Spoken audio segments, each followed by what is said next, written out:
1절부터 13절까지를 교독하시겠습니다. 장로는 택하심을 입은 부녀와 그의 자녀에게 편지하노니 내가 참으로 사랑하는 자요 나뿐 아니라 진리를 아는 모든 자도 그리하는 것은 우리 안에 거하여 영원히 우리와 함께할 진리를 일함이로다. 은혜와 긍휼과 평강이 하나님 아버지와 아버지 아들 예수 그리스도로부터 진리와 사랑 가운데서 우리와 함께 있으리라. 너희 자녀 중에 우리가 아버지께 받은 계명대로 진리에 행하는 자를 내가 보니 심히 기쁘도다. 부녀여 내가 이제 내게 구하노니 서로 사랑하자. 이는 새 계명같이 내게 쓰는 것이 아니요 오직 처음부터 우리가 가진 것이라. 또 사랑은 이것이니 우리가 그 계명을 조차 행하는 것이요 계명은 이것이니 너희가 처음부터 들은 바와 같이 그 가운데서 행하라 하심이라. 미혹하는 자가 많이 세상에 나왔나니 이는 예수 그리스도께서 육체로 임하심을 부인하는 자라. 이것이 미혹하는 자요 적 그리스도니 너희는 너희를 삼가 우리의 일한 것을 잃지 말고 오직 온전한 상을 얻으라. 지내쳐 그리스도 교훈 안에 거하지 아니하는 자마다 하나님을 모시지 못하되 교훈 안에 거하는 이 사람이 아버지와 아들을 모시느니라. 누구든지 이 교훈을 가지지 않고 너희에게 나가거든 그를 집에 들이지도 말고 인사도 말라. 그에게 인사하는 자는 그 악한 일에 참여하는 자임이니라. 내가 너희에게 쓸 것이 많으나 종이와 먹으로 쓰기를 원치 아니하고 오히려 너희에게 가서 면대하여 말하려 하느니 이는 너희 기쁨을 충만케 하였느니라. 택하심을 입은 네 자매의 자녀가 네게 문안하느니라. 성경 66권 가운데에서 가장 짧은 성경 함께 읽은 요한 2서입니다.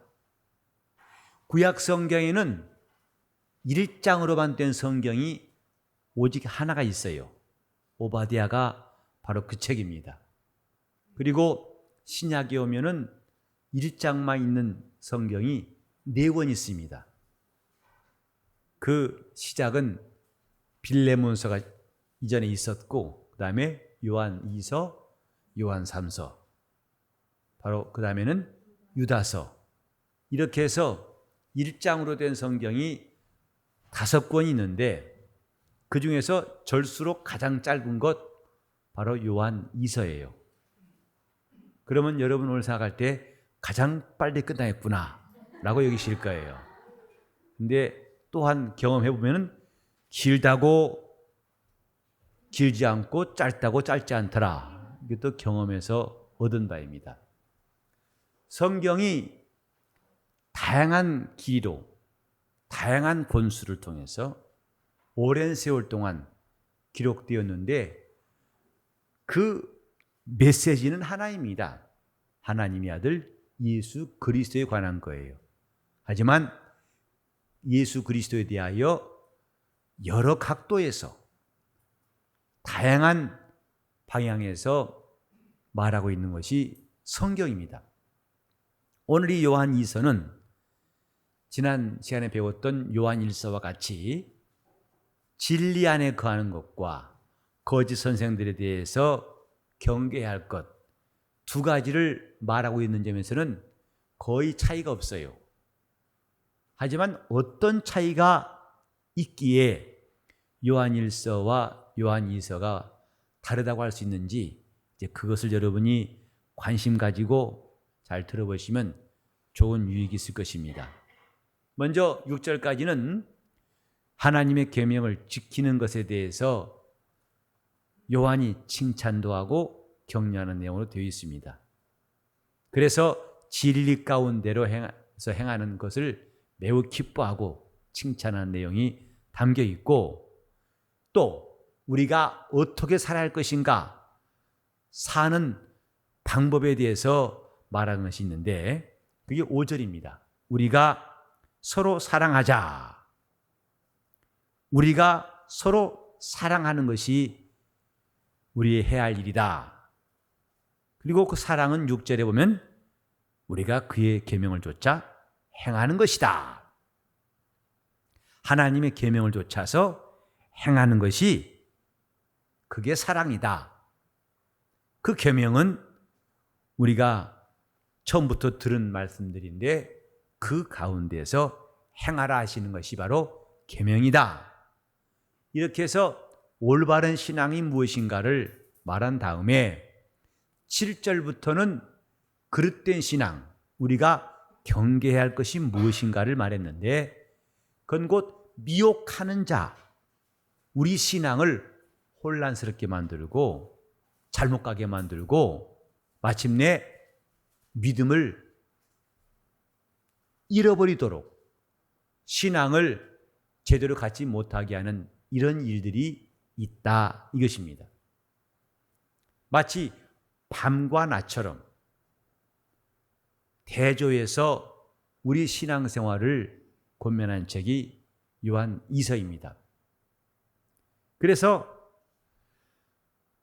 1번의 첫 줄에 보시면 거짓 선생들을 따라갈 수 있는 위험이 우리 도처에 있다는 것, 이것을 경계하기 위해서 요한이 기록한 책이 요한 1서인데 요한 2서도 비슷한 시험에 빠져 있는 사람들을 위해서 기록되었다. 즉 요한 1서나 2서나 내용은 그 근간은 거의 같아요.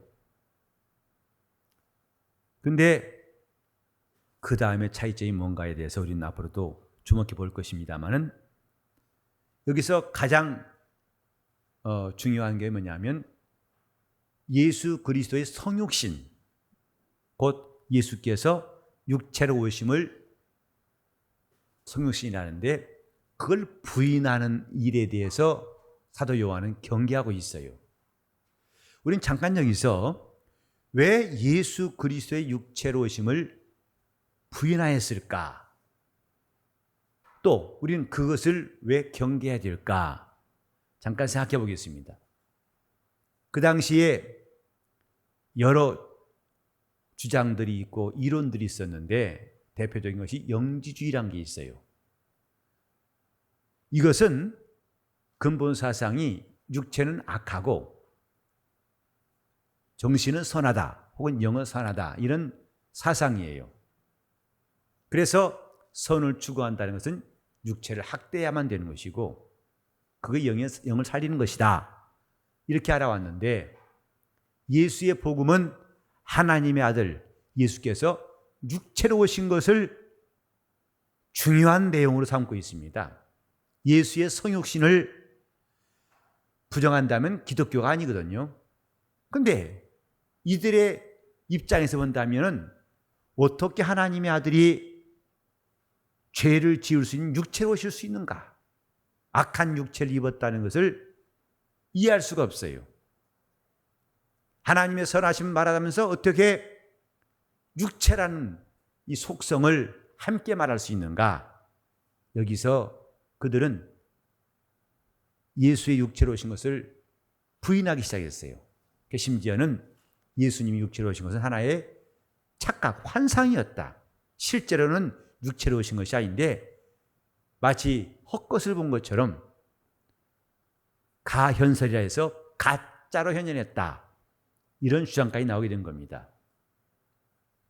이들이 이렇게 예수의 육체로 오심을 부인하게 된 것은 자기들의 이론 때문이에요. 육체는 악하고 영은 선하다 하는 이 잣대로 본다면 예수의 복음을 그들이 용납할 수가 없었죠.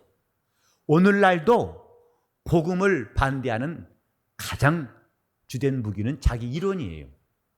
자기 주장입니다. 사람의 생각이에요.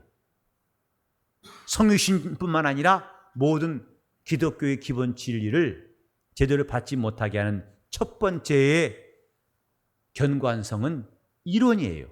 그래 바울은 말하기를 모든 이론을 파하고 하나님을 아는 지식보다 높아진 것을 다 꺾어버리고 모든 생각을 사로잡아 복종케 하는 것이 우리의 싸움이고 이것을 파하는 견고한 강력한 무기가 우리의 무기다. 이렇게 고린도후서 10장 4절부터 5절까지 말하고 있습니다. 오늘 우리가 은혜 받는데도 이런 이론 때문에, 자기 주장 때문에, 자기의 체면 때문에, 생각 때문에, 고착화된 그것 때문에 결국은 그 은혜의 시간도 놓쳐버리는 것이 비일비재합니다. 여러분, 치과에서 그 플라그란 말 들어보셨죠? 치태라고 합니다. 우리말로는 치태라고 하는데, 이 사이에 낀 것이, 음식물에 찌꺼기가 낀 것이 굳어져요. 그걸 플라그라고 그래요. 그래서 스케일링이라는 것은 그걸 다 제거하는 것입니다. 칫솔질에도 잘 빠지지 않는 것들을 기계를 가지고 떼내는 게 스케일링인데, 그때 어떤 사람 말 들어보니, 의사의 말 들어보니까 이 플라그가 오래 두면 단단해져 가지고 나중에는 치아보다 더 단단하대요. 우리 이론이 하나님 말씀보다 강할 수 없어요. 그런데 우리가 하나님 말씀 앞에서 회개치 아니하면, 자기가 끝없이 하나님 말씀대로 살려고 하지 않다면 어느새 그 이론이 하나님 말씀을 막아버릴 수 있어요. 그 말씀을 거부할 수 있어요.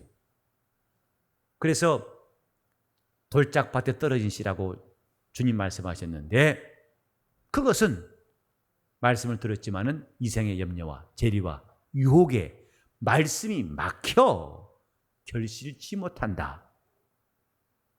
남들이 볼 때는 진리를 순종하는 것 같아요. 그러나 자기 속에는 가라지가 나오고 돌짝밭이 되어서 그 말씀이 그 영혼 속에 들어올 수가 없어요. 이 사람은 열심히 교회 나온 것 같고 말씀 읽고 기도하고, 하지만은 결국은 열매를 맺지 못합니다. 요한이 말한 것은 옛날 그들에게만 해당된 게 아니라 오늘 우리도 똑같습니다.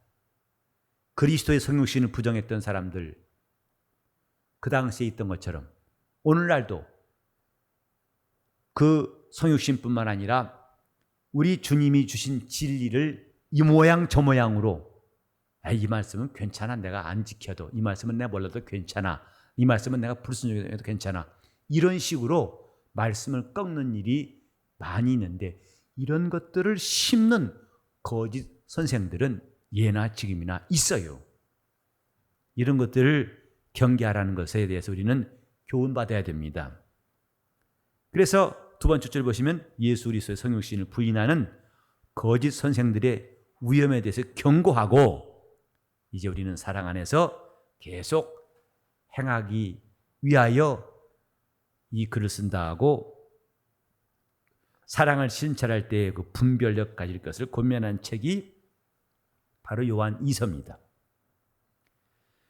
우리가 하나님 말씀을 받아서 행하는 것, 이것을 거듭 사랑하는 것이라고 그랬어요. 우리가 매주마다 말씀을 듣지요. 근데 그 말씀을 받아서 순종하는 것을 사도 요한의 말대로 한다면 서로 사랑하는 것이다 했어요. 교회와 서로 칭찬하고 아껴주고 안부해주고 그 정도에만 그치는 것이 아니라 주의 말씀을 받아서 계속 실천하는 것, 이것이 바로 서로 사랑하는 것이다. 만약에 이렇게 하지 아니하고 이 교훈을 멀리하고 거짓된 말한 사람이 있거든, 너희 집에 들어오지도 못하게 하고 서로 인사도 하지 말라, 상종하지 말라 그랬어요. 요한의 이 단호한 태도에 대해서 우리가 이해할 것은, 요한이 극단주의자가 아니라 그만큼 진리에 대한 열정이 있기 때문에 이렇게 말한 겁니다. 점점점 하나님 말씀을 심의하게, 또 그 말씀을 무력화하는 시도에 대해서는 얼마나 우리가 단호해야 할까, 이것을 말하고 있습니다. 우리는 하나님 말씀에 가까이 갈 때와 그 말씀이 멀어질 때와, 거기서 우리는 분별력이, 영적인 분별력이 아주 분명할 때와 분별력이 흐려질 때와 딱 구별할 수 있어요. 말씀에 순종할수록 영적인 분별력은 아주 확실해집니다. 반대로 그렇지 않으면 자신도 모르는 사이에 배가 부두에서 떠나 표류하듯이 신앙생활은 표류할 수가 있어요. 요한의 이런 권면은 오늘날 우리 교회에도 동일하게 적용됩니다. 거짓 선생들, 어떤 사람은 그런 말을 했어요. 직분을 안 맞는 게 상팔자야. 그 말이 참 여러분 통쾌하게 들으신 분도 있을 거예요. 맞아. 참 맞는 말이야. 딱 맞아. 이런 거짓된 교훈이 여러 모양으로 포장돼서 우리에게 좀 들어오고 있어요. 그래도 아니야, 그렇지 않다고 단호히 말할 수 있는 사람이 분별력 있는 사람이고, 맞는 말이야. 애 키운 뭐해, 다 고생인데 자식 없는 상팔자인 것처럼 직분 나중에 심판받아. 안 하면 그러니까 차라리 없는 게 나아. 잘못된 겁니다. 그거. 영적인 분별력 우리는 잃지 않도록 조심해야 돼요. 자기 영혼이 방황하지 않기 위해서는 영적인 분별력을 확실히 갖고 있어야 되고, 그러려면은 우리가 말씀 안에서 행하는 게 중요하다고요. 말씀대로 살 때 영적인 분별력이 생겨요. 자, 제가 앞에 부분 말씀대로 살 때, 그럼 여러분들은 영적인 분별력이 생긴다 이렇게 하세요. 말씀대로 살 때에 영적인 분별력이 생긴다. 이걸 꼭 기억하세요. 말씀대로 사는 사람만 영적인 분별력을 가질 수가 있어요. 진리 가운데로 행하는 것, 이것을 요한이 강조한 이유가 바로 이것입니다. 당연히 요한 2서를 쓴 사람은 요한이죠. 그 기자의 아래 간 보시면은 요한 2서와 3서는 내용이 간결하고 또 소수의 사람들을 향하여 기록된 책이었습니다. 그래 처음부터 널리 퍼지진 못했어요. 다른 서신 마냥. 다소 제한적으로 이 편지가 읽혀졌기 때문에 또 요한 1서에 있는 내용과 매우 비슷하기 때문에 초대교회 교부들에게는 별로 이 성경이 인용되지 않아가지고 정경으로 받아들일 때까지는 많은 시간과 함께 어려움이 있었습니다. 하지만 두 서신서의 수신자들, 이들은 요한이 이름을 밝히지 않았을지라도 적어도 보낸 사람이 요한이라는 데에서는 이의가 없다. 그래서 이 요한 1서의 기자는 요한이라는 것을 말하고 있습니다. 다음 페이지 보시면 택하심을 입은 부녀와 그 자녀라, 이런 말씀에 대해서 해석의 차이, 여러 사람들의 해석이 있기 때문에 이 편지를 받은 사람은 누군가 지금까지도 확실치 않습니다. 그래서 어떤 학자들은 문자대로 해석해가지고 특정한 여자들과 그의 자녀라는 견해가 있고, 또 다른 학자들은 어느 지방의 교회를 가르치는 상징적 표현이 아니겠느냐, 이래서 여러 가지 견해가 있는데, 어떤 경우라 하더라도 이 편지를 받은 사람들은 요한 사도를 매우 잘 알고 있었다고 봐집니다. 그리고 에베소에서 그리 멀지 않은 소아시아 지방 어느 곳이라고 짐작할 수가 있습니다. 참고로 우리 지난번에 배웠습니다만 요한이 목회한 곳은 말년에 에베소였어요. 에베소에서 목회하다가 그런 나중에 반모섬에서 생애를 마쳤는데, 여기서 우리는 주 90년경에 이 편지를 에베소에서 기록했을 것이라고 짐작할 수가 있습니다. 자, 주제와 목적 보시면 처음부터 들은 가르침, 곧 우리의 복음은 바뀌는 것이 아닙니다. 진리는 바뀌지 않습니다. 그런데 오늘날 여러 교회, 세계 여러 교회에서도 볼 수 있는 게 뭐냐면 자꾸 새로운 걸 원해요. 그래서 이전부터 계속 지금까지 또 앞으로도 새로운 것을 원하는 양상은 있을 텐데, 그게 뭐냐면 계시와 예언 문제예요. 계시에 대한 오해, 예언에 대한 오해는 이전도 있었고 많은 실수도 있었고 지금도 똑같이 일어나고 있어요. 제가 세계 여러 곳을 다니면서 공통적으로 확인한 겁니다. 조금 신령하다 하면 다 예언 말해야 돼요. 목사, 좀 그 사람이 관심 끌려면 예언 말해야 됩니다. 근데 지금까지 경험에 의하면 그런 사람 치고 오래 못 갔다는 사실도 분명해요. 당장 인기 있죠? 오래 못 갑니다. 제가 중국 갔을 때에도, 대만 갔을 때에도 한 신학원 원장이 세미나 내내 궁금한 것은 예언에 관한 문제였어요. 제가 틈틈이 식사하면서 말했습니다. 예언이란 것은 개인에 대한 것이 아닙니다. 그 사람의 앞일에 대해 말하는 것은 예언이 아닙니다. 그랬어요. 하나님의 예언은 예수 그리스도에 관한 것이고 교회에 하신 말씀입니다. 고린도서 14장에도 예언은 교회를 향한 말씀이에요. 그런데 예언하는 사람 보면 되게 내가 당신을 기도하고 보니까 하나님 당신이 사명자 되게 하셨고 신학교 하라 하시고 최종되라 하시고 이거 이렇게 하라 하시고 여러분 앞으로 그런 말에 귀를 기울이지 마세요. 아예 무시해버리세요. 솔깃하죠. 궁금하죠. 왜? 사람은 앞일을 모르기 때문에 누가 자기 앞일을 말하면 신기합니다. 또 그것 때문에 매우 걱정될 수 있어요. 몇 번 말이 미안합니다만 한 번 더 들으세요. 피니 목사 처음 들었으니까.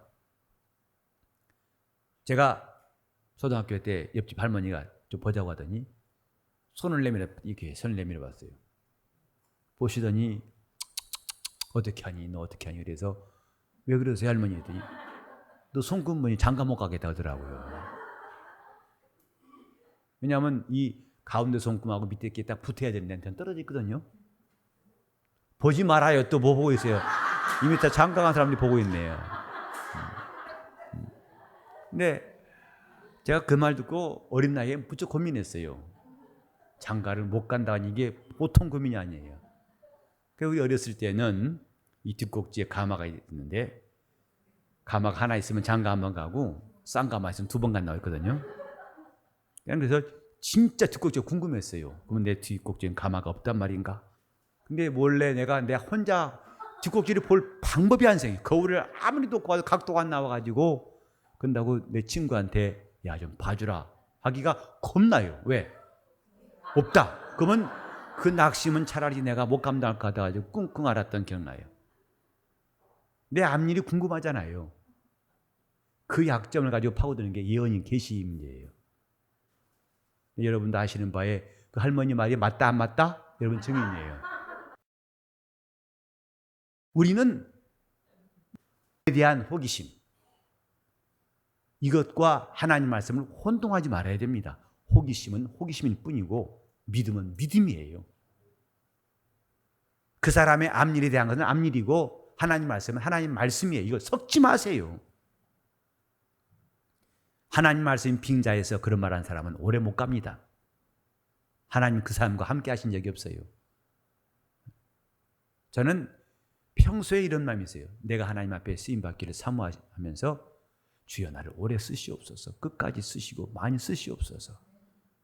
근데 그 소원을 내가 진정으로 원한다면 내가 하나님 말씀을 떠나지 말아야겠다는 것도 깨달은 진리예요. 성경대로 하는 것만큼 하나님이 기뻐하신 일이 없다고 알았기 때문에 내가 내 입으로 엉뚱한 말 하지 말아야지. 하나님의 말씀, 진리를 말하려고 열심을 내는 이유가 바로 그겁니다. 하나님의 말씀은 처음부터 들은 거예요. 새로운 것이 없어요. 그러나 그 말씀을 순종할 때의 경험은 날마다 새롭습니다. 말씀 자체는 늘 목사님 또 그 말씀 목사님 맨날 똑같은 말 한다고 그래요. 근데요 똑같은 말씀이지만 체험은 늘 새로워요. 말씀을 순종도 안 해본 사람이 그 말씀 똑같다고 그래요. 공부하는 잘하는 사람들은 책에 핑계 안 됩니다. 내년 공부 되게 못하는 애들이 이 참고서가 좀 부실하고 이건 좀 나아 보이고 책 타령하는 저 공부 잘하는 사람 못 봤어요. 하나님 말씀이 새롭지 않다 여러분 그거에 불만 갖지 마세요. 그 말씀을 순종하면 날마다 새로운 영적 생활이 계속됩니다. 우리는 하나님 말씀에 대한 확신이 필요해요. 그 말씀은 진리, 진리란 말은 변하지 않아야 진리입니다. 그래서 사도 요한이 말한 것은 처음부터 들은 가르침을 놓지 말아라. 그것이 진리 안에 생각한 것이다. 이것입니다. 우리가 하나님께 드린 예배가 신령과 진정으로 영적 예배 드립시다. 영적 예배 드리자는 말은 새로운 것이 아니에요. 하지만 그렇게 순종의 예배 드릴 때마다 주시는 감동과 은혜와 역사는 늘 새롭지 않습니까? 이것이 신앙생활의 맛이에요. 겉으로 봐서 새로운 거 찾지 마시고 그 말씀 안에 들어와서 날마다 새로운 주님의 인도함 받기를 바랍니다. 이게 신앙생활이에요. 목적은 사랑하라 하는 명령. 아까 말씀드렸죠? 서로 사랑하라. 이 말은 주의 말씀을 따라 순종하라. 그 말씀대로 살라. 이것이라고 그랬죠. 그래서 이걸 격려하면서 거짓 선생과는 사귀지도 말고 그들을 돕지도 말라. 경고하기 위해서 이 서신을 썼습니다. 다섯 번째로 요한 2서는 예수 그리스도를 어떻게 말하고 있는가? 그는 육체로 임하신 분이다. 그 당시에 똑똑한 철학자들이 아무리 자기 이론을 펼칠지라도 그들이 볼 때는 무식해 보일지라도 진리는 분명한데 예수는 말씀이 육신이 되어 오신 분이다. 이 사실을 요한은 거듭 강조하고 있습니다. 만약에 이걸 부인한다면 그는 상종해서 안 되는, 상종할 필요가 없는 미혹해 하는 자요 적그리스도행이다 하고 요한은 매우 날카롭게 그들을 경고하고 있습니다. 자, 하나님과 사귀려면 그리스도의 교훈 안에 거해야 한다. 그분이 명하신 계명대로 살아야 한다. 그래야 그분과 사귐을 가질 수 있다. 자, 우리 한번 여기에 9절 보십시다. 9절을 다 같이 한번 시작. 지내쳐 그리스도 교훈 안에 거하지 아니하는 자마다 하나님을 모시지 못하되 교훈 안에 거하는 이 사람이 아버지와 아들을 모시느니라. 하나님을 모시는 방법이 따로 있는 게 아니에요. 이겁니다. 산당을 지어놓고 제사에 모시는 게 아니라 그리스도의 교훈 안에 거하는 사람, 그 사람이 아버지와 아들을 모신 자니라. 그래서 그 앞에 이제 4절 보시면 너희 자녀 중에 우리가 아버지께 받은 계명대로 진리에 행하는 자를 내가 보니 심히 기쁘도다. 진리에 행하는 자다. 9절에는 교훈 안에 거하는 자다. 그 사람이 아버지와 아들을 모신 자니라. 근데 모신다는 말을 잘못 오해해가지고 엉뚱한 절차, 의식과 어떤 헛된 교훈으로서 이렇게 하나님 모신다고 미혹한 자가 또 나올 수 있어요. 우리는 경계를 해야 됩니다. 아버지와 아들을 모신 자가 누구냐? 교훈 안에 거하는 자, 곧 진리대로 행하는 사람이다. 이것을 명심을 해야 됩니다. 어저께 우리 김현 목사님도 토요 공부 때도 아주 좋은 강의를 해주셨는데 하나님 말씀에 거하는 것, 받은 말씀을 실천하는 것, 그 말씀을 묵상하고 그 말씀을 의지하고 그 말씀에 큰 감동을 받고 그 말씀이 새별처럼 떠올라서 우리를 이끄시는 삶, 이것이 영적 생활의 바탕이에요. 이런 사람들이 받은 은사가 온전한 겁니다. 이런 것이 없이 나는 이런 사 받았다 저런 사 받았다 하는 것은 사실 불안해요. 저도 많은 경우에 이 사람은 뭐 이런 은사 받았습니다 저런 은사 받았습니다 라고 들은 적이 있습니다만은, 그러나 이렇게 그리스도 교훈 안에 거하는 사람만이 나는 온전한 은사가 있다고 생각해요. 우리는 지금 받은 교훈이 또 행할 것이 매우 어렵고 최신 뉴스 같은 말씀이 아닙니다. 이미 기록된 처음부터 들은 가르침이 있어요.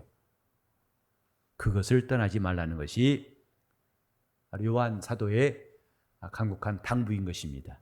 자, 6번에 보시면 기어에 나오는데 여기에 아까 말씀드렸던 네가 이 서신을 통해서 깨달아야 할 것들, 곧 요한 1서와 2서가 거의 비슷한 내용을 다루고 있는데 뭐가 다른가? 그것을 여기 잘 요약해 놨습니다. 요한의 세 권의 서신, 요한 1서와 2서와 3서인데 모두 하나님과의 관계를 다루고 있어요. 지난 시간에 표현되려면 사귐이에요. 그분과의 사귐이 영적 생활의 본질이다. 근데 그 사귐이라는 관계라는 주제 가운데에서 요한 1서는 하나님과의 관계, 그리고 요한 2서는 진리를 대적하는 자들을 우리가 어떻게 할 것인가, 그들과의 관계, 3서는 진리를 선포하는 사람들과의 관계, 이 세 측면을 말하고 있다 이 말이죠. 다시 말합니다. 요한 1서는 그 관계는 관계되 하나님과의 관계, 그 관계는 아들 예수 그리스도와 함께한 사귐이다. 사귀는 것이다. 그런데 요한 2서는 이제 진리를 대적하는 사람들은 우리가 어떻게 대할 것인가, 그 관계를 말하고 있는 것이다. 다음 배울 3서에서는 진리를 선포하는 사람, 그들과의 관계, 이렇게 세 관계라는 측면을 다루되 내용은 진리 안에 거하고 그릇되고 거짓된 지식은 멀리하라. 이것은 베이스, 이게 깔려있는 배경이고 바탕이고, 이 바탕에서 이런 관계, 이런 관계, 저런 관계, 이것이 요한 1서와 2서와 3서라 이 말입니다. 말씀드린 대로 요한 2서는 66권 중에서 가장 짧습니다. 그래서 아마 성경 통독하려면 이때가 제일 반가울 거예요. 창세기의 50장을 건너오고 또 이사야 66장까지 건너온 사람들이 지치고 지친 마음에서 갑자기 오아시스 같은 것이 요한 2서 금방 지나가거든요. 네, 가장 짧은 책이지만은 내용은 묵직해요. 진리 안에 거해야 한다는 핵심 사상을 말하고 있고, 그 다음에 그러려면 우리는 그런 거짓된 가르침을 철저하게 단호하게 물리칠 분별력, 이것이 있어야 한다 하는 것입니다. 그래서 처음 6절까지는 긍정적인 내용을 말하고 있습니다. 우리가 아까 표에서 봤습니다만 6절까지는 하나님의 계명을 지키는 긍정적인 면을 말하고 있어요. 그리고 나머지는 7절부터는 부정적인 면을 말하고 있는데, 그 긍정적인 면을 말하는 6절까지 보면은 진리라는 말이 5번, 사랑이라는 말이 4번 나오고 있어요. 즉 우리의 신앙생활의 긍정적인 측면에서 중요한 주제어가 뭐냐? 진리, 사랑이다. 근데 7절 이후부터는 이 두 단어가 한 번도 안 나와요.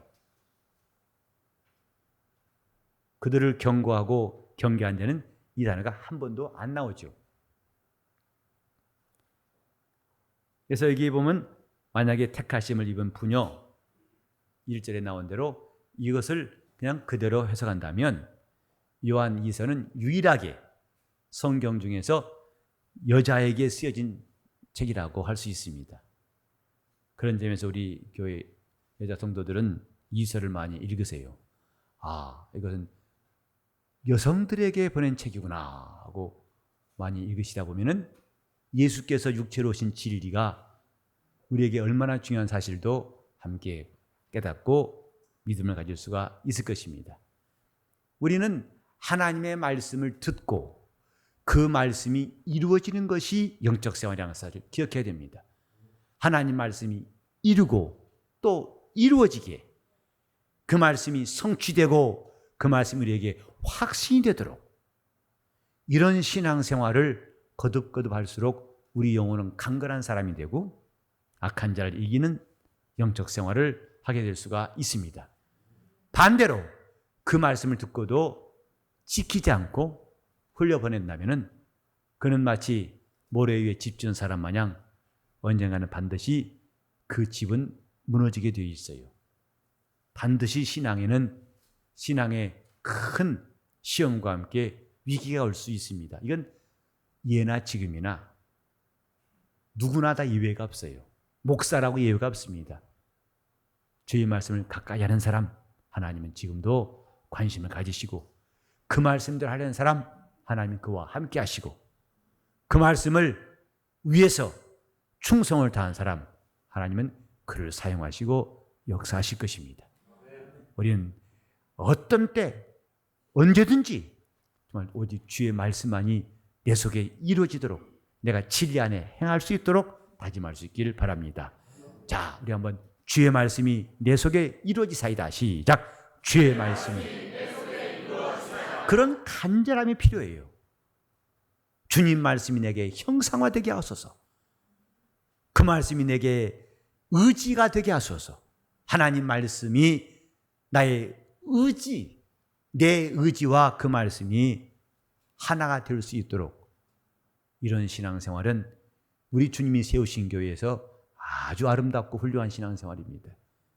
우리는 이것만큼 더 귀한 것이 없다는 사실을 깨닫고 우리 주님 앞에서 믿음의 건축을 잘할 수 있기를 예수 이름으로 축원합니다.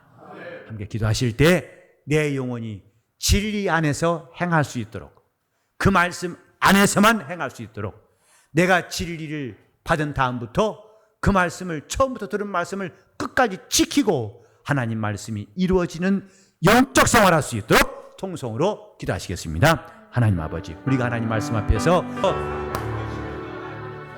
하나님 아버지, 우리가 신앙생활할 때에 누룩이 없는 떡이 되게 하여 주시옵소서. 바리새인의 누룩을 조심하라고 주님 말씀하셨사온즉 사람의 교훈으로 하나님 말씀을 막는 일에 대해서 주님도 경고하셨고, 오늘 사도 요한도 거짓 선생들의 가르침을 철저하게 뿌리칠 것을 경고하고 있사오니, 이 시대에 사는 우리도 여러 가지 모양으로 접근하고 우리를 시험하는 미혹자들의 역사를 물리치게 도와 주시옵시고, 영적인 분별력이 있도록 도와 주시옵소서. 어느새 자기가 몸이 기울어가고 침몰하면서도 깨닫지 못하는 자같이 분별력이 없어서 방황하는 사람이 한 사람도 없게 도와 주시옵소서. 우리가 진리 안에서 그 말씀대로 행하는 것이 큰 기쁨이 되게 도와주시고, 날마다 들은 말씀이 똑같은 말씀 같지만은 그 말씀을 역사하시는 성령의 놀라운 일은 날마다 새로운 것 깨닫게 도와주셔서 믿음의 큰 역사가 있고 사랑의 수고가 있게 도와주시고 소망 가운데 인내하는 우리 교회가 되게 하여 주시옵소서. 예수 이름 받들어 기도를 드리옵나이다.